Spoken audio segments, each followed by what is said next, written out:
Génération Soccer vous est présenté par le lait au chocolat. Récupère, recommence.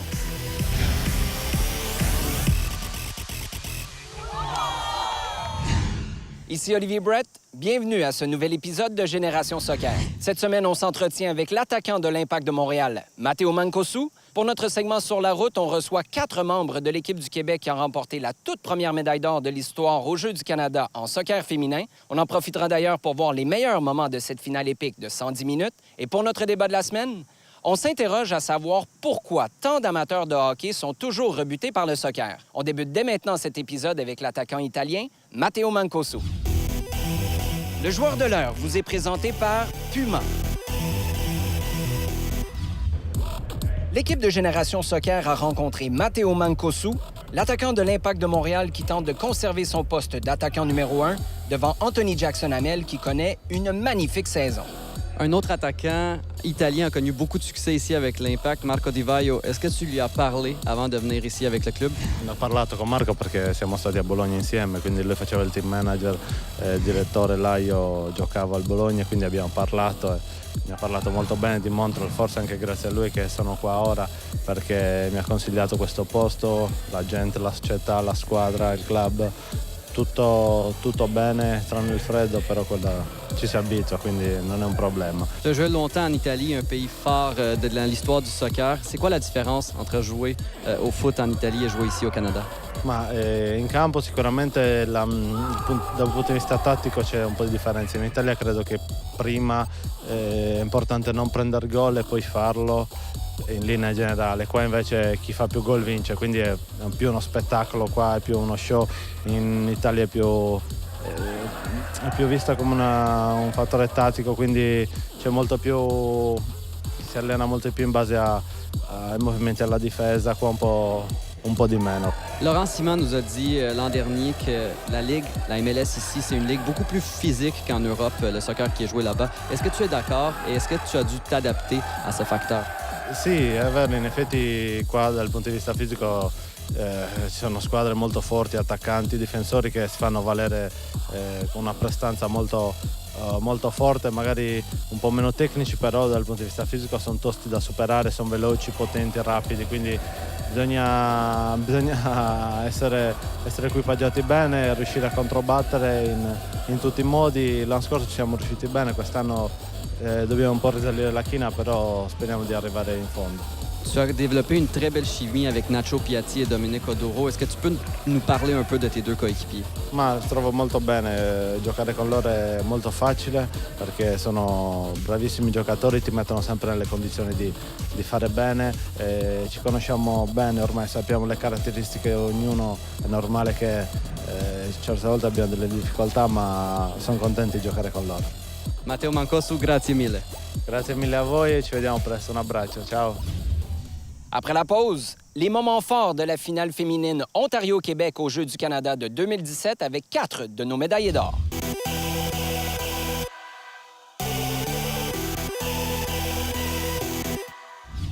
C'est au mois d'août 2017 que les Québécoises écrivaient une nouvelle page d'histoire en remportant la toute première médaille d'or de soccer féminin aux Jeux du Canada. Karim Benhammer a rencontré 4 des champions en titre.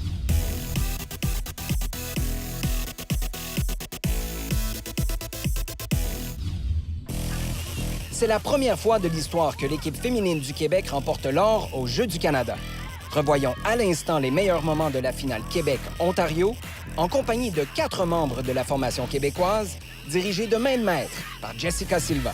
Vous avez remporté une victoire historique aux Jeux du Canada en ramenant l'or pour la première fois au Québec. Comment est-ce qu'on se sent après un si beau succès? Je pense que c'est vraiment une grosse victoire. Premièrement, on a fait l'histoire, mais aussi avec tout le travail qu'on a fait, je pense que c'est vraiment quelque chose de gros individuellement, mais surtout collectivement.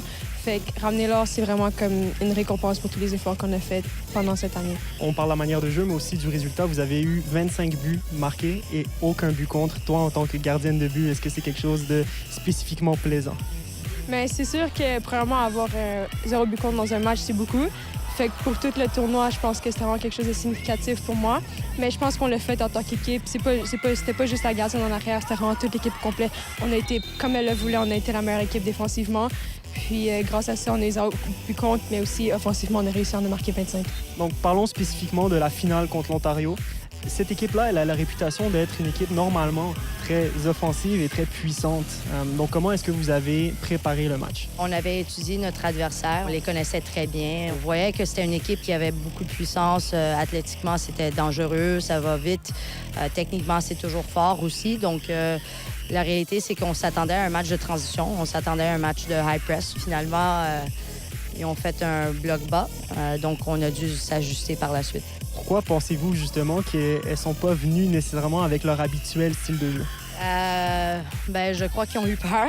Je crois que la réalité, c'est qu'on avait mis tellement de buts.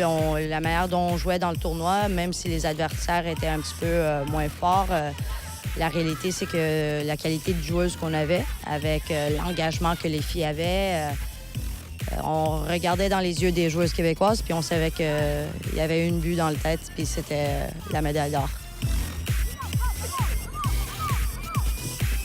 Donc, Jessica, parle-nous un peu des points forts du match. Ça a été quoi les éléments décisifs pour arracher cette victoire? On a resté calme tout au long du match, malgré les opportunités manquées, malgré le fait qu'on circulait le ballon et parfois on n'arrivait pas à pénétrer. On a su gérer la transition défensive très bien. On avait du support sur le terrain partout, n'importe où qu'on était. Est-ce qu'on sent maintenant que le Québec s'est attiré le respect du reste du Canada? Honnêtement, je pense que oui.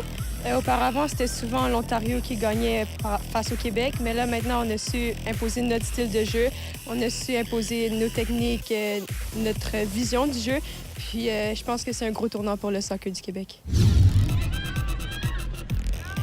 On rencontre maintenant Marika Gay et Wayne Balata, qui sont respectivement capitaines et vice-capitaines de la formation. Donc, on est avec la capitaine et la vice-capitaine de l'équipe du Québec, moins 18 ans. Vous venez tout juste de remporter l'or aux Jeux du Canada, une première historique. Félicitations. Comment est-ce qu'on se sent après un tel succès?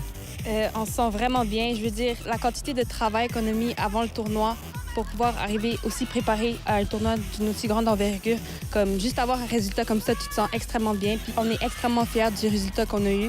Puis c'est juste vraiment de la joie, puis on a de quoi être fiers. En général, ça s'est super bien déroulé. Pour vrai, je crois pas que ça aurait pu être plus parfait que ce qui est arrivé.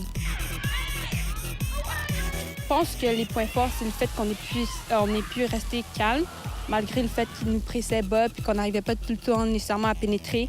On a été patiente. Le but est arrivé un peu plus tard dans la partie, mais l'important, c'est qu'on ait pu rester comme jouer notre jeu, rester calme, puis attendre le bon moment, puis le but a fini par arriver. Donc, il y a vraiment rien à dire. On a joué comme le Québec est capable de jouer.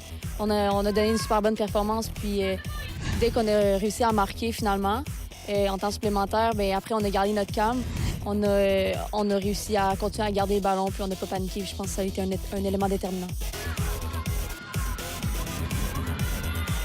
Quand on joue devant les dépisteurs de l'Association canadienne, il est tentant de jouer plus individuellement afin de démontrer ses capacités et ses qualités techniques. Voyons ce qu'en pensent nos championnes.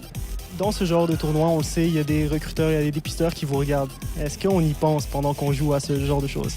Vraiment pas. Comme on est venu avec un objectif fixe, gagner, jouer ensemble, puis dès que tu entres sur le terrain, vraiment, tu ne penses pas à ce qu'il y a à l'extérieur. Tu te concentres sur toi-même, puis ce que ton équipe a besoin de faire. Puis à la fin, oui, tu vas y passer, mais vraiment, quand tu es sur le terrain, tu penses juste à vouloir bien jouer, gagner, puis faire tout ce qu'il faut pour que ton équipe puisse avoir du succès.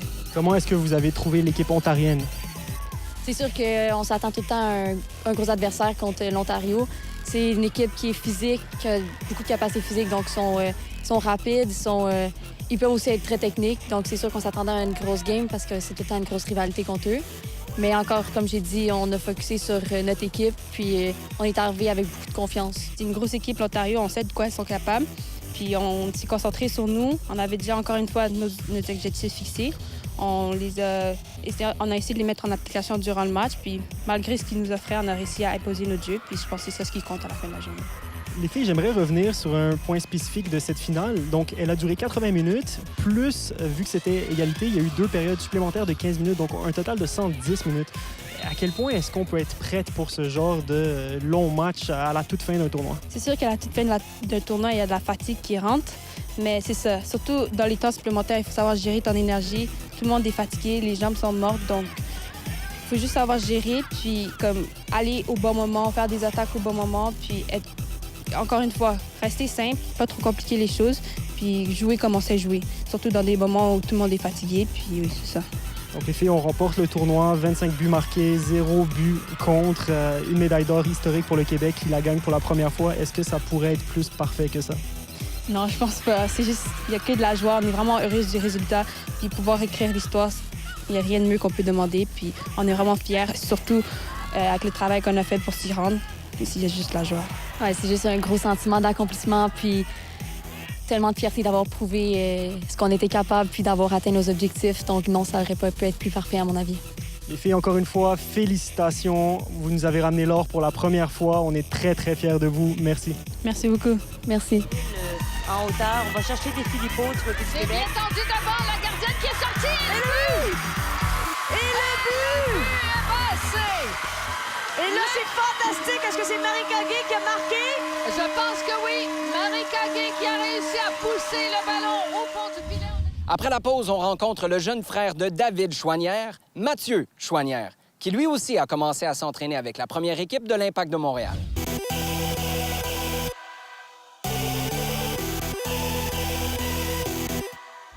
Mathieu Choinière est le jeune frère de David Choinière qui a signé un contrat professionnel avec l'Impact de Montréal en 2016. On s'est entretenu avec le jeune et prometteur produit de l'Académie de l'Impact qui, lui aussi, a commencé à s'entraîner avec les pros. Les futurs pros vous sont présentés par le Léo Chocolat. Jeune talent prometteur issu de l'Académie de l'Impact, Mathieu Choinière possède une solide vision du jeu. Geneviève Tardif a rencontré le milieu qui s'entraîne à l'occasion, comme son frère, avec la première équipe. Tu t'entraînes aussi avec les pros, tu n'as que 18 ans. Comment on se sent? Comment ça se passe? Ça fait toujours plaisir de s'entraîner avec les pros. Chaque fois, on essaie de profiter puis montrer qu'est-ce qu'on sait faire. Comment là, tu te sens de pouvoir t'entraîner avec ton frère chez les pros? C'est sûr que c'est un peu spécial s'entraîner avec lui, mais c'est une fierté. On est deux frères, on veut que l'autre réussisse, c'est tout. Puis quand on est ensemble, on s'amuse. Votre style de jeu, comment tu pourrais comparer le style de jeu de ton frère à ton style à toi? Je dirais que mon frère, c'est plus un dribbleur, un gars qui va aller éliminer les joueurs, faire plus la différence. Puis moi, je suis plus le gars qui va donner les ballons, faire jouer ses partenaires, puis c'est ça. Mathieu nous a dit qu'il ne se sent pas en compétition avec son frère, bien au contraire. Non, il n'y a pas de compétition. C'est sûr, entre nous deux, après ça, quand on parle ensemble ou quand on joue à des gens ensemble, il y a de la compétition, mais à l'intérieur de nos vies, non, pas vraiment. On est deux frères normaux, puis c'est tout. Donc, est-ce qu'il t'a donné des conseils, ton frère, dans la vie ou au soccer? Oui, il m'en a donné quelques-uns, mais ses conseils, c'était plus par des petits ins qui me permettaient d'évoluer dans mon jeu, de passer à un niveau supérieur. Malgré ses entraînements avec les pros, Mathieu continuera d'évoluer en USSDA avec les U19 de l'Académie pour la saison 2017-2018. Tu évolues en USSDA. Comment tu pourrais comparer les équipes MLS et non-MLS? C'est sûr, quand tu arrives contre les équipes MLS, tu as un sentiment comme si tu jouais chez les pros contre une autre équipe MLS. Tu vois que c'est une rivalité et tu veux bien performer contre eux. Et c'est qui ton idole au soccer? Pour l'instant, c'est Luka Modric. Quoi? Je trouve que la façon qu'il se positionne, sa touche de balle, comment il combine avec ses partenaires, sa vision du jeu, c'est un profil qui me représente bien et j'aime son style de jeu. Merci beaucoup, Mathieu. On va suivre ton évolution de très près. Merci beaucoup. Mathieu Choinière, un talent québécois à surveiller. Après la pause, notre débat de la semaine avec Patrick Leduc.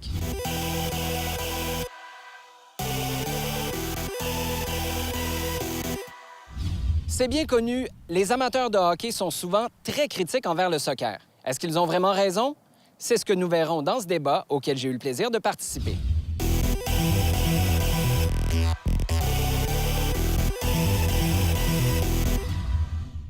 Pour notre débat de la semaine, on accueille John Limniatis, ex-entraîneur de l'Impact de Montréal, et Anthony Rimasson, directeur technique du club de soccer Longueuil. J'ai aussi eu le grand plaisir de participer à ce débat. Le débat de la semaine à Génération Soccer. Pourquoi le soccer rebute-t-il autant des amateurs de hockey? Pour en parler avec moi, quelqu'un qui est loin d'être rebutant, John Limniatis. On aime le hockey, John, mais comment ça se fait que le hockey ne nous aime pas? C'est certain qu'ils sont dans la culture de tout le monde. D'être un contre l'autre, Je trouve ça totalement inutile. Ce qu'on reproche souvent, Olivier, au soccer, c'est que c'est lent, il y a moins de buts, alors qu'au hockey, il y a de l'action. Qu'est-ce que tu dis aux gens qui t'interpellent et qui disent « Moi, le soccer, je suis pas capable ». Bien, c'est pas seulement le hockey, je te dirais que c'est les sports nord-américains en général. Parce que contrairement au basket, où très rapidement, même si tu comprends pas le sport, tu es capable de juger, on a réussi un panier, oui ou non. Même chose au baseball. C'est la même affaire au hockey où tu as souvent des occasions de marquer. Football américain, est-ce que tu as gagné du terrain ou non sur le terrain? Sans connaître de manière détaillée le sport, tu es capable d'avoir un jugement sur le match que tu es en train de regarder. C'est plus difficile du côté du soccer. Je pense que tu as besoin d'avoir une connaissance plus approfondie. Puis c'est ce qui fait probablement, à mon sens, que c'est plus difficile à apprécier avec une certaine distance. Il y a des Québécois, des Canadiens qui ont souvent l'impression d'être pris de haut par les amateurs de soccer. C'est peut-être une attitude avec un langage différent qui fait que ça peut sembler hautain. Je ne sais pas si au club de soccer Longueuil, dans la façon que tu communiques avec des parents, est-ce que tu es perçu comme quelqu'un de snob? Tu viens d'Europe quand même, tu as des réponses à toutes les questions qu'on va te poser. Quel est ton point de vue là-dessus? Le Français se bagarre toujours ici pour ne pas paraître snob, mais c'est peut-être un coup d'épée dans l'eau. Mais en tout cas, les gens du hockey n'aiment pas peut-être le soccer parce que peut-être il y a beaucoup, on dit du cinéma, les joueurs se roulent par terre, au hockey on se rentre dedans et on dit rien, on repart. Au soccer, c'est pas le cas. Donc peut-être que eux, ça les rebute. Le soccer et le hockey sont deux sports qui, pour moi, ont les mêmes aptitudes. On a au soccer comme au hockey, on a l'adversaire qui est de face, mais qui est aussi derrière. On a les partenaires qui viennent de partout, comme au soccer. Alors que le volley, on a un filet qui nous sépare. Le basket, on est à la main, on prépare tout. Et au soccer et au hockey, c'est exactement les mêmes efforts et la même perception. Mais regarde le reste du monde, il a une raison qu'il aime le soccer. Oui, mais qu'est-ce que tu dis à ceux qui disent « Ouais, j'en ai regardé du soccer, mais ils font tous semblant, ils tombent toujours. » Comment tu expliques ça? Tomber toujours, c'est très exagéré, OK? Parce qu'on voit dans le hockey qu'ils font la même chose, hein? De temps en temps, ils font la même chose. Il y en a dans le monde des médias pour lequel le soccer, ça ne passe pas. Mais quand on est une personnalité publique qui se prononce contre le soccer parce que la simulation, les lois du jeu, l'arbitrage en MLS, tout est une excuse pour ne pas aimer. Alors, qu'est-ce qu'on fait? Ils ne sont pas du monde intelligent. Là. Si quelqu'un dit quelque chose de clair comme ça, excusez-moi, mais ce n'est pas intelligent. Parce qu'il y a, comme je disais tout à l'heure, il y a de bonnes choses dans tout.